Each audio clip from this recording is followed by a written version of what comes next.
Hello everyone, this is Itisha Joshi from the Biochem channel where you can find all the lectures on topic of biochemistry, and here if we continue on our series of carbohydrate biochemistry lectures, we have done the overview of carbohydrates where we understood the basics of what is carbohydrates, and after that we have understood about the classification of carbohydrates where we have done the four classes like monosaccharides, disaccharides, oligosaccharides and polysaccharides, and we have studied basics of all four classes.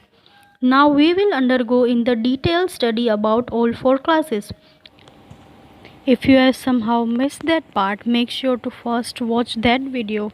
I have a link in the I button. You can click on that I button and watch that video. But before that, we has to have a clear idea about some terminology and some concepts which we are going to use many of times in the future. So this lecture is very important because it is the base of all coming lectures. So make sure to remember all the terms by heart which we will discuss today. All your carbohydrate biochemistry understanding will be dependent on those few concepts. So without further ado, let's get started.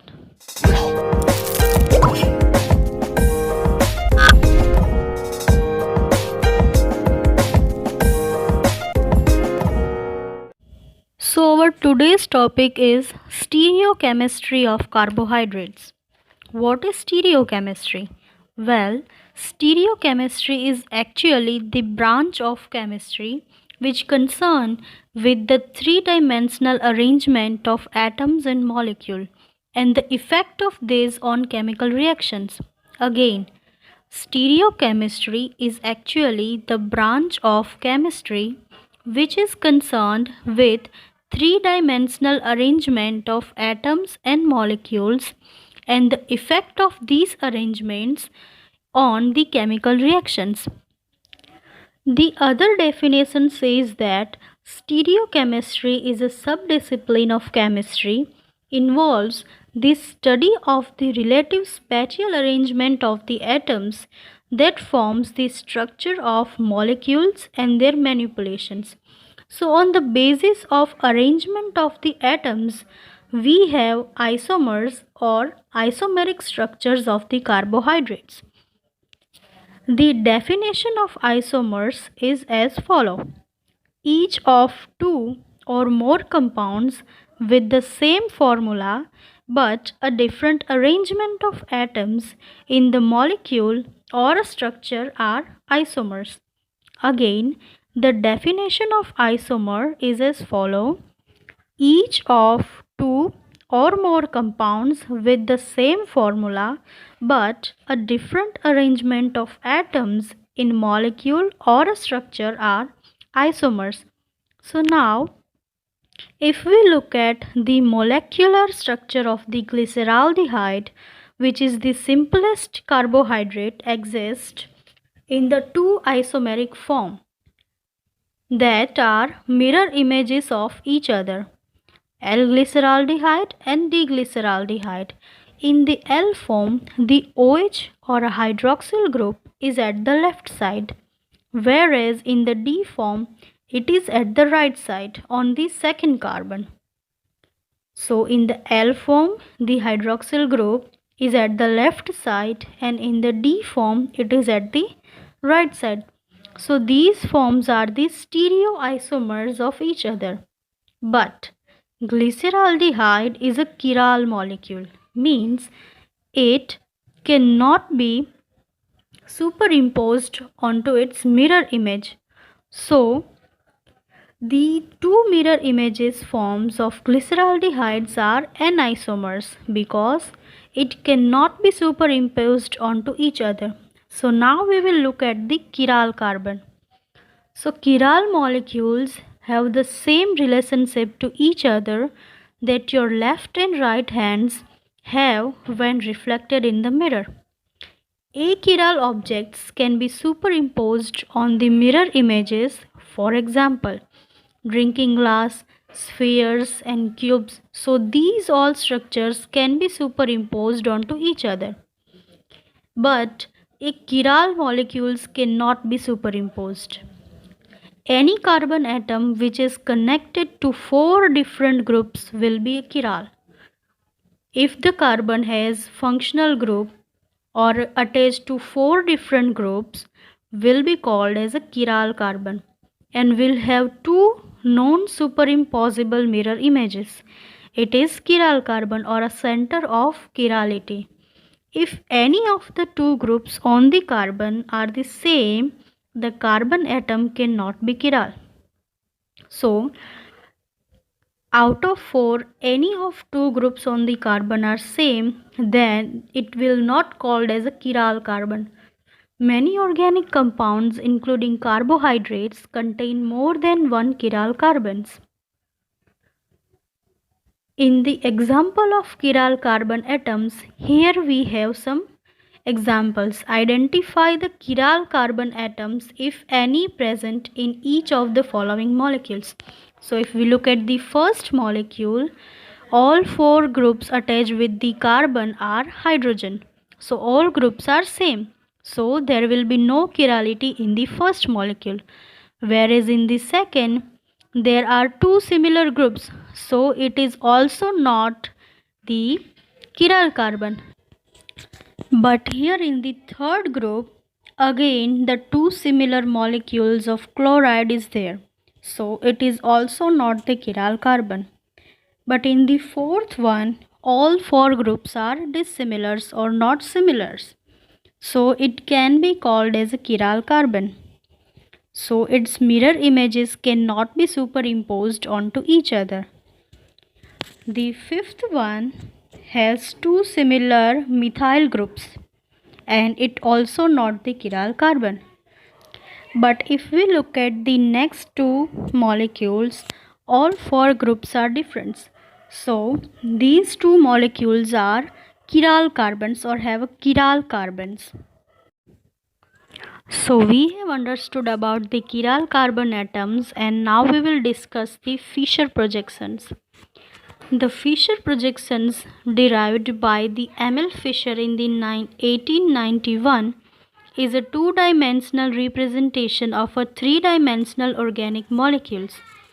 So generally the molecule arrangement are in the 3-dimensional form, but to make easy to understand, the Fischer discovered the idea that we can present the formula in the 2-dimensional manner. So Fischer projection are the most commonly used in biochemistry and organic chemistry to represent the monosaccharides, and they can also be used for the amino acids or for other organic molecules. A Fischer projection can be used to differentiate between the L and D molecules that we are just discussed. For instance, by definition, in the Fischer projections, next to last means the carbon which is near to the last or a CH2OH groups. The carbon of D sugar are depicted with hydrogen on the left and hydroxyl group on the right, and L sugar will be shown with the hydrogen on the right and hydroxyl on the left. So in the next to last carbon, if the hydrogen atom are present at the left and hydroxyl atom present on the right, then it will be called as a D sugar or a D-glyceraldehyde, for example. But in the L sugar, the hydrogen present on the right side and the hydroxyl present on the left side. Okay. And now we will understand that how to name or identify the stereoisomers. So naming of stereoisomers. When there is more than one chiral center in a carbohydrate, look at the chiral carbon farthest from the carbonyl group, meaning the carbon which present farthest to the functional group. Functional group will be either aldehyde or the ketone. So here the carbon atom near to the CH2OH, we can also say that the carbon near to CH2OH group. So when there is more than one chiral center in a carbohydrate, look at the chiral carbon farthest from the carbonyl group. If the hydroxyl group points to the right when the carbonyl is up, is the D isomer, and when the hydroxyl group points to the left, it is the L isomer. Again, it's a repetition. So, examples. Given the structure of D-glucose and draw the structure of L-glucose. So, here in the D-glucose, the hydroxyl group on the third carbon are on the left side. But if we look at the chiral carbon, which is next to the CH2OH group, the OH in the right side, so it is the D form. But if it is present on the left side, then we can call it as L form, right? But in the L form, the OH group on the third carbon will be at the right side. So the third carbon hydroxyl group will be on the right side, and the last to last carbon or near to the CH2OH carbon, the hydroxyl group will be on the left side. So there will be the structure of the L-glucose. So identify the following compounds as D or L isomers and draw their mirror images. So first one is the lysose. Here the OH group is present at the right side, which in the OH group on the carbon which is next to the CH2OH group. So it is on the right side, so it is the D-lysose. The second molecule is fructose. Here OH group is also at the right side, but if we turn that into the left side, it will be the L-fructose. Here the first molecule is lysose.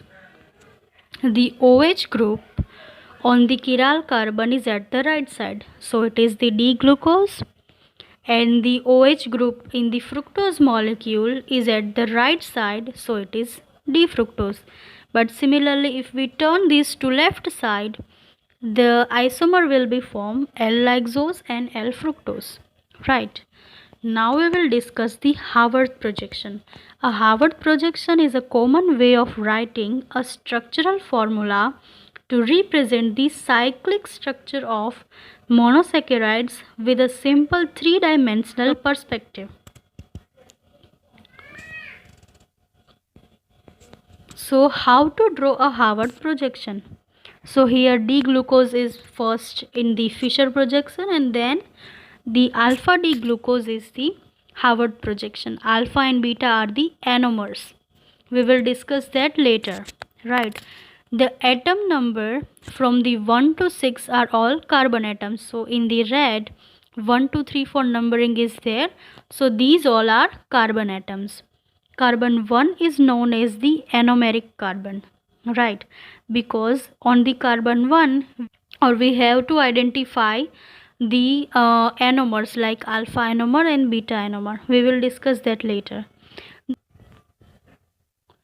The groups below the plane of the ring in the Haworth projection corresponds to those on the right-handed side of a Fischer projections. So whatever groups present at the right side on the Fischer projections goes to the downside or a below side of the ring structure or a Haworth projection. So here OH, H, OH, OH are right side in the Fischer projection. So all OH, OH, H and OH is going to the below side in the Haworth projection, right? Now, what's so great about the chiral molecules? Molecules which are anisomers of each other have exactly the same physical properties. Physical properties means the melting point, boiling point, index of refractions, etc. But not their interaction with the polarized light. Polarized light vibrates only in the one plane. It results from the passing light through a polarizing filter. So here in the first we have unpolarized light or ordinary light, and through the polarized lens we can transform that into the polarized light, which will move only in a single plane. If that light passes through the tube containing the solution of N isomers, meaning D isomers and L isomers, the plane of polarized light will rotate to either right or a left. So here the light turns or rotates to the right side. So it is we can say that it's a dextrorotatory. We will see that it is basically the optical activity. So a levorotatory or a minus substance rotates polarized light to the left if the substance is present that rotates the polarized light to the left side, then we will call it as a levorotatory. A dextrorotatory or a plus substance rotates the polarized light to the right side. The example of levorotatory are L-glucose and the dextrorotatory are D-glucose. But here L and D will be written in the small language. Molecules which rotate the plane of polarized light are optically active. Only optically active substance can do this. Most biologically important molecules are chiral and hence are optically active. Often living systems contain only one of all of the possible stereochemical forms of compound. In some cases, one form of molecule is beneficial and the anisomer is a poison. For example, thalidomide, right? If we want to separate the substance, we can use this optical activity feature to separate them. But only optically active molecule can rotate the light, meaning the only chiral carbon have ability to rotate the planar light, right? So here we will discuss the 2n rule. When a molecule has a more than one chiral carbon, each carbon can possibly be arranged in either the right hand or a left hand form. Thus, if there are n chiral carbons, there are 2 raised to n possible stereoisomers. Now, this rule is basically to calculate the possibilities of number of stereoisomers present. Right. So here we have the structure of cholesterol. In the cholesterol, we have 8 chiral carbons. So 2 raised to 8 will be 256. So we have 256 possible stereoisomers of the cholesterol. So our next topic will be the classification of monosaccharide, which is 100% based on this rule, and we will going to discuss about the triose sugars, the hexose sugars, etc. And we will discuss all that stereoisomers of that structures, right?